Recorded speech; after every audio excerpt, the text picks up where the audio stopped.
안녕하세요. 5년이란 세월 참아오다 결국 시어머니하고 대판 싸우고 연 끊고 지내기로 한 30대 중반의 여자입니다. 이게 어디 가서 자랑할 만한 이야기는 아닌 걸 알지만 이렇게 사연을 보내게 된 데에는 이유가 다 있어요.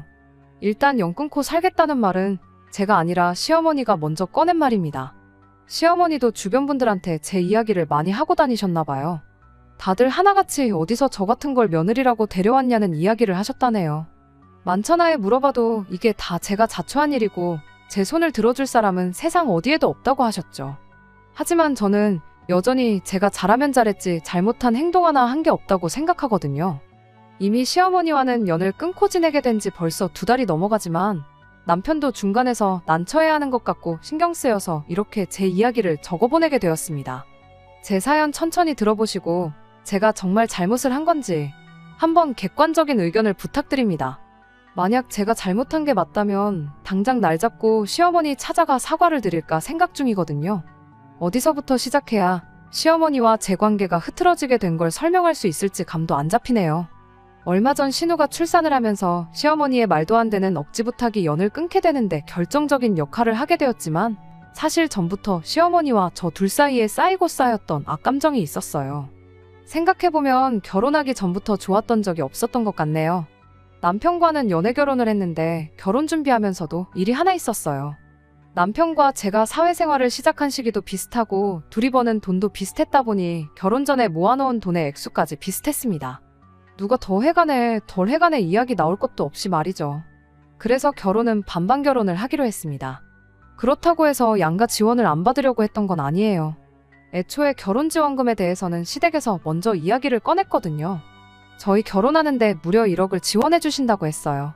저희 부모님께서 노후 준비 끝나고부터 저 시집 갈 때 준다고 들어놓은 적금이 있기는 했는데 1억에서는 한참 모자라는 금액이었습니다. 시어머니는 저희 집에서 똑같이 돈을 맞춰오지 않아도 괜찮다고 했는데 저희 친정어머니께서 그럴 수는 없다고 여기저기서 돈을 빌려다가 해주셨어요. 친정어머니가 돈 빌리러 다닌다고 친척들한테 아쉬운 소리를 해야 한다는 사실이 마음이 아팠기에 친정어머니한테 그냥 있는 돈만 가지고 결혼해도 된다고 했는데 괜히 돈 덜 해갔다가 이야기 나오면 골치 아프다며 어떻게 그 돈을 마련해 주셔서 저희 집도 똑같이 1억 보태서 정확하게 반반 결혼할 수 있었습니다. 돈은 다행히 저희 이모가 이자 거의 없는 조건으로 빌려주셨어요. 과거에 이모가 저희 부모님께 신세를 졌던 게 많아서 그때 은혜를 갚는 거니 부담 갖지 말라면서 흔쾌히 빌려주셨죠. 저희 친정집이 서울 외곽 쪽에 있는데 의도한 건 아니지만 신혼집을 구하다 보니 친정에서 차로 15분 거리로 비교적 가까운 곳에 아파트를 구하게 되었습니다. 저희들 돈에 양가에서 지원받은 돈 합치면 대출 하나 없이 자가로 들어갈 수 있는 거의 유일한 서울권 아파트였거든요. 물론 찾아보면 더 있기야 하겠지만 동네가 저한테 익숙하다는 것도 장점이면 장점이었고 남편과 제가 출퇴근하기 편한 지하철 노선이 집에서 가까웠다는 것도 마음에 들었어요. 무엇보다 금매로 나온 매물이었는데 집주인분이 빨리 처분하고 싶다고 안에 고쳐놓을 것들도 싹 다 고쳐놓고 리모델링도 새로 싹 해놓았던 집이라 따지고 보면 시세보다 몇천 아끼는 느낌으로 들어갈 수 있는 집이라는 게 마음에 들었습니다. 그렇게 그 집을 신혼집으로 정하고 계약금까지 걸어놨는데 갑자기 시어머니가 말을 바꿔버렸어요. 이유는 신혼집이 처가에서 너무 가까운 거 아니냐는 이유였습니다. 집이 가까울지언정 저희 어머니는 저희 집에 자주 오며 가며 하실 생각도 없는데 그런 건 생각 안 하고 내 돈 1억을 내고 우리 아들 처가살이 시킬 생각 있냐고 신혼집을 친정 근처에다 구한다면 해주기로 한 돈은 안 해주겠다고 나온 거예요.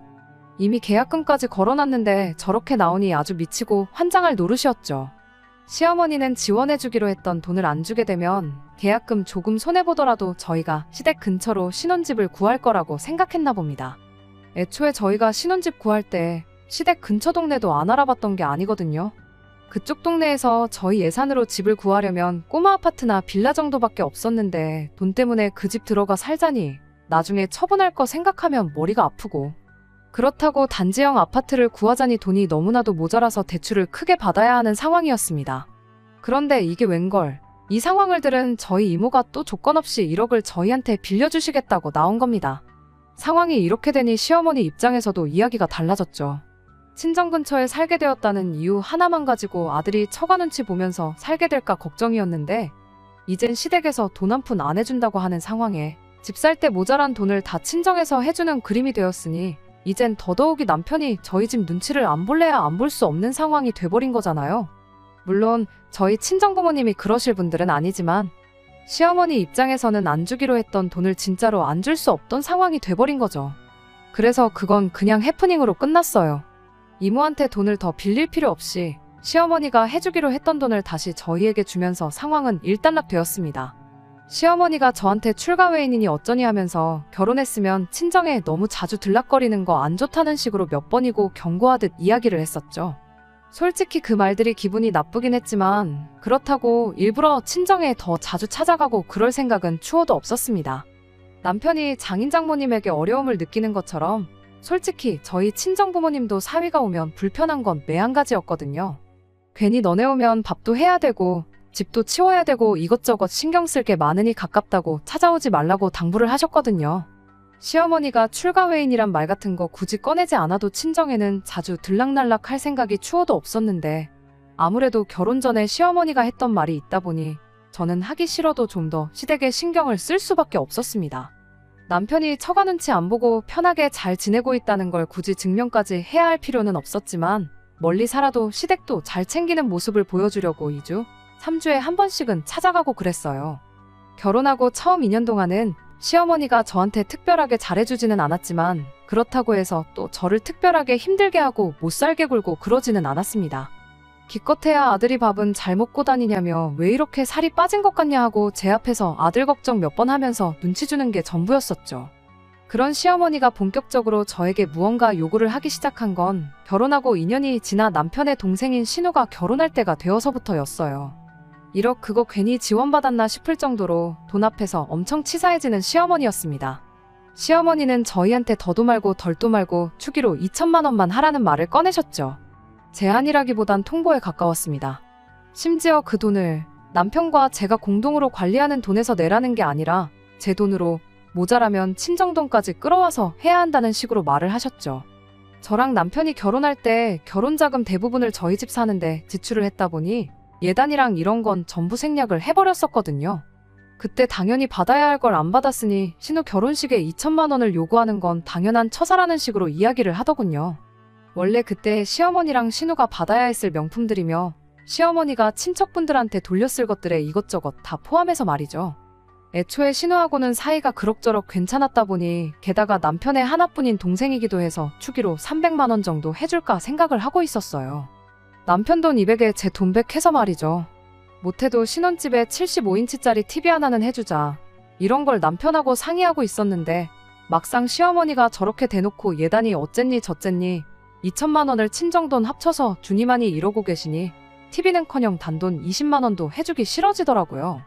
그래서 시어머니한테 예단 안 해온 거 해드리는 셈치고 제 돈으로 2천만 원 흔쾌히 해주겠다고 했어요. 대신 저도 못 받은 예물 받아야겠다고 말했어요. 예단 예물 원래도 주거니 받거니 하는 거 아니냐고. 그러니 저도 이참에 어머님 돈으로 머리부터 발끝까지 다 금으로 도배를 해봐야겠다고 했죠. 금이면 나중에 값도 오를 수 있으니 투자한다는 개념으로 생각해보니 결코 손해보는 장사는 아니라고 생각했죠. 그런데 시어머니는 막상 예물에 대해서는 아무런 생각도 안 해보셨나 봐요. 예물 이야기가 나오니 그 뒤로 신우 축의금에 대해서는 입도 뻥끗 안 하시더라고요. 시어머니만 가만히 계셨다면 저도 손이 작은 사람은 아니니 신우가 못해도 저희한테 TV 하나는 받았었을 거예요. 그런데 뭐 좋은 걸 해주자니 괜히 시어머니 때문에 해주는 것 같아서 더 해주기 싫더라고요. 그래도 신우는 거기서 잘못한 건 없었으니 그냥 절충해서 100만 원 축의해주고 끝냈습니다. 신우가 저희 결혼할 때 10만 원 해줬던 걸 10배로 돌려받았으니 신우도 불만 하나 없어 보였어요. 오히려 신우한테 뭘 그렇게 많이 주셨냐고 고맙다는 연락까지 왔으니까요. 시어머니 때문에 많이 줄은 거라고 말해줄까 말까 하다가 이간질까지 하고 싶지는 않아서 말았습니다. 아마 이때부터였을 거예요. 시어머니가 본격적으로 저를 못살게 굴겠다 작정했구나 느낀 게 말이죠. 없던 집안 제사까지 만들고 평생을 사드시던 김치도 직접 담궈 드시기 시작했죠. 왜 며느리들이 다들 스트레스 받아 한다는 것들이잖아요. 하지만 김장이나 제사가 앞으로 평생 하라면 정말 스트레스 받는 일일지는 몰라도 사실 저한테는 당장 그렇다 할 큰 타격이 없었어요. 1년에 그런 큰 행사가 몇 번이나 된다고 그때 잠깐 고생하는 게 힘들 게 뭐가 있겠어요. 오히려 괜히 김장한다고 미리미리 배추도 절여 놓으시고 제사 때문에 미리미리 재료도 준비하고 해야 하는 시어머니가 힘들면 더 힘들었지. 하루 잠깐 가서 고생하고 오는 건 저한테는 그 어떤 문제도 되지 않았습니다. 오히려 제사 끝나면 끝나는 대로 며칠치 반찬거리 챙겨오고 김치도 김치냉장고 가득 채워 1년치 먹을 만큼 가져왔었으니 1년에 몇 번 안 되는 그런 시댁 행사 참여하는 게 힘들고 짜증난다기보단 즐겁기까지 했어요. 막상 제가 너무 재밌어하는 반응을 보이니 제사랑 김장도 얼마 안 가서 그만두시더라고요. 제사야 뭐 남의 집 후손인 제가 나서긴 그런데 김치는 또 담궈 먹다가 다시 사 먹자니 아쉬워서 김장철만 되면 제가 일부러 시댁에 절인 배추 주말에 배달 주문해놓고 도착하는 날에 시댁 찾아가 김장하자고 일부러 하고 그랬어요. 언젠가부터는 시어머니가 김치 담가 먹을 거면 혼자 해 먹으라고 여기로 배추 좀 보내지 말라고 아주 학을 떼더라고요. 하지만 저는 아랑곳하지 않고 계속 그렇게 했어요. 남편도 보면 저랑 시어머니랑 참 안 맞는 것 같은데 어떻게 보면 둘이 엄청 친해 보인다고까지 할 정도였죠. 저는 사이가 좋다기보단 꿍짝이 잘 맞는 거라고 대답하긴 했는데 일이 이렇게 되고 난 지금 생각해보면 그렇게 생각했던 건 저 혼자뿐이었고 시어머니는 어떻게든 며느리 한번 잡들이 제대로 해줄 날만 손꼽아 기다리고 계셨던 것 같네요. 아무튼 이런 식으로 제 스스로 평가하는 거긴 하지만 나름 결혼 생활 현명하게 잘하고 있었어요. 저랑 남편 관계도 더할 나위 없이 좋았죠. 하지만 고민거리가 하나 있었는데 도무지 아이가 생기지 않는다는 사실이었습니다. 사실상 집에 갚을 대출이 남은 것도 아니었으니 아이는 아무 때고 가져도 상관이 없었거든요. 일부는 체력이 모자라서 그런 걸 수도 있으니 직장 그만두고 마음 편히 준비하면 아이가 생길 거라는 의견도 있었어요. 경제적으로 모자랄 것 없던 상황이긴 했지만 막상 또 돈 생각하니까 외벌이는 하기 싫었고요. 그러다 생각한 게 아예 제가 재택근무가 가능한 직종으로 일을 배워보면 어떨까 싶더라고요. 재택근무를 한다고 일이 절대 편한 건 아니지만 그래도 육아와 일을 동시에 병행할 수 있으니 맞벌이 유지하면서 아이 갖기엔 정말 최적의 조건이라고 생각했습니다. 그 결심이 들자마자 직장을 그만두고 나오게 되었고 아무튼 그렇게 저는 코딩 쪽 관련해서 공부를 시작했어요. 듣자 하니 이쪽 분야가 그나마 프리랜서로 하는 사람도 많다고 하고 취직률도 좋으니 여차하면 다시 취직도 할 수 있겠다는 생각이었거든요. 그러던 중에 저희 결혼할 때 돈을 빌려주신 저희 이모의 개인적인 사정으로 인해 돈을 조금 급하게 갚아줘야 하는 상황이 생기게 되었습니다. 이모가 장사를 하고 계셨는데 코로나 겪으면서 가게 2개가 동시에 문을 닫아버리는 바람에 상황이 많이 어려웠었거든요. 아무튼 그때는 정말이지 회사 그만두고 공부를 시작한 게 참으로 후회가 되더군요. 돈을 저희가 갚는 게 아니고 저희 친정부모님이 이모한테 갚아야 하긴 했지만 순식간에 목돈이 나가게 생겼으니 제가 조금이나마 보태드리고 차라리 친정부모님이 저한테 돈을 돌려주는 식으로 하면 참 좋겠다 싶었어요. 그런데 제가 코딩 부트캠프 수료를 위해 직장을 그만두어 있던 상태다 보니 섣불리 친정에 목돈을 내어주자는 말을 남편에게 꺼내기는 어려운 상황이었어요. 제가 따로 모아놓은 돈을 가지고 조금씩 친정 도와주는 거 말고는 할 수 있는 게 없었죠. 그러던 중에 하루는 시어머니한테서 연락이 왔습니다. 아직도 내 아들이 벌어다주는 돈으로 집에서 편하게 놀고 먹고 있냐는 말로 전화를 시작하셨는데 저는 시어머니가 빈정거리는 게 오랜만에 제 속이나 한번 긁어놓으려고 전화를 한 줄로만 알았죠. 그런데 정말 뜻밖의 소식을 전해왔어요. 왜 전화했는가 했더니 그건 바로 신우의 출산일이 임박해왔다는 소식이었어요. 정말 깜짝 놀랐죠. 알고 보니 저희가 아이가 안 생기는 것 때문에 많은 스트레스를 받고 있던 것 때문에 신우가 임신 후에도 저희한테는 비밀로 했던 거예요. 신우가 시어머니 입단속도 제대로 시켰던 건지 시어머니도 신우 임신 사실에 대해 저희에게 언급 한번 했던 적이 없었습니다. 그런데 이제 아이가 태어날 때가 되니 더 이상 숨길 수가 없었던 거죠. 신우와 교류는 많지 않았지만 그래도 축하에 마땅한 일이었으니 참 잘된 일이라고 축하해줬어요. 하지만 속이 쓰린 건 어쩔 수 없더군요. 아무튼 시어머니는 전화를 끊으면서 신우가 요즘 고민이 많아 보이는데 저랑 이야기해보고 싶어 하는 것 같다고. 전화 끊으면 신우한테 전화나 꼭 한 통 해달라는 부탁을 해오더군요. 말씀드렸다시피 신우하고는 사이가 나쁜 건 아니었지만 그닥 가깝게 지내던 사이도 아니었는데 난데없이 저랑 이야기를 해보고 싶다니 무슨 일인가 제가 다 의아했죠. 그래서 곧바로 신우한테 직접 축하한다고 인사도 건네줄 겸 해서 전화를 걸었어요.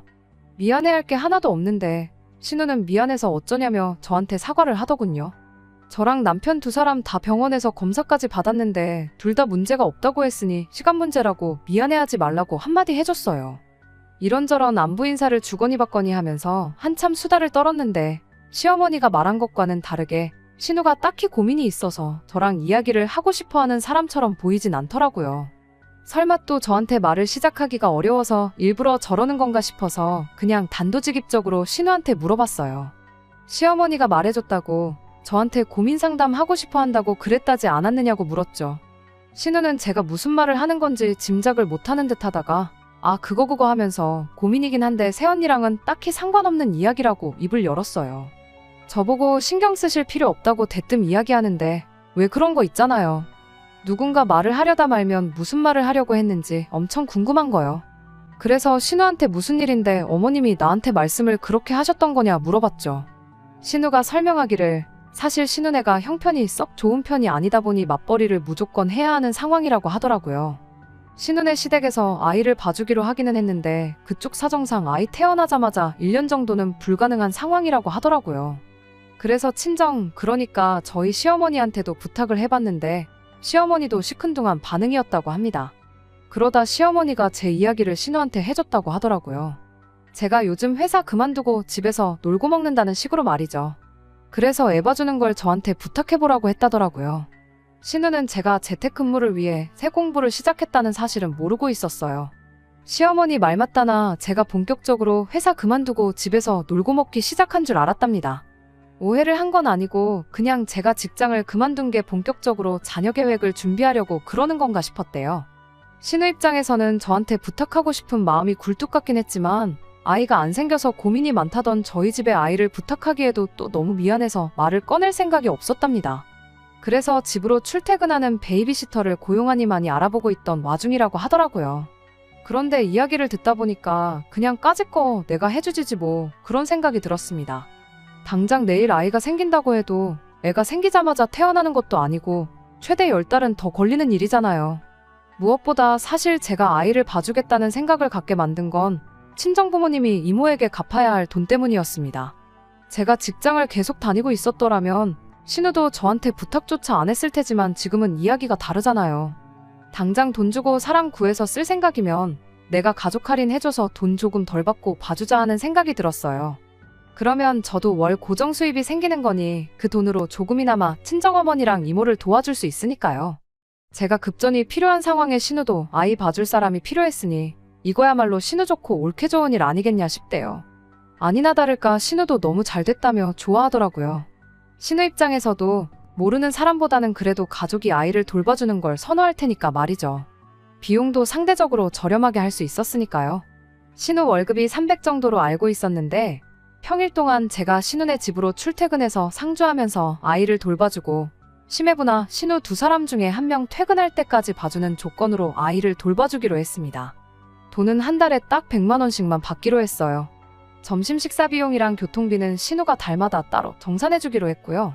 상주에서 아이 돌봐주는 것 치고는 많이 저렴한 편인 게 제가 뭐 다른 집안일을 해주겠다는 것도 아니고 그냥 아이만 봐주기로 이야기를 했거든요. 그 외의 시간에는 집에서 컴퓨터 켜놓고 제 공부를 하기로 했으니 신우는 사람 싸게 구해서 또 좋고 저는 제 공부하면서 용돈이나마 조금 벌어서 좋았죠. 시어머니 때문에 시댁과 거리를 조금 두기는 했지만 신우가 이 정도로 말이 통하는 사람일 거라곤 정말 생각도 못했어요. 이러면서 앞으로 신우랑도 가깝게 지낼 수 있겠구나 싶었는데 며칠 지나지 않아서 시어머니가 그 산통을 다 깨부숴버리고 말았네요.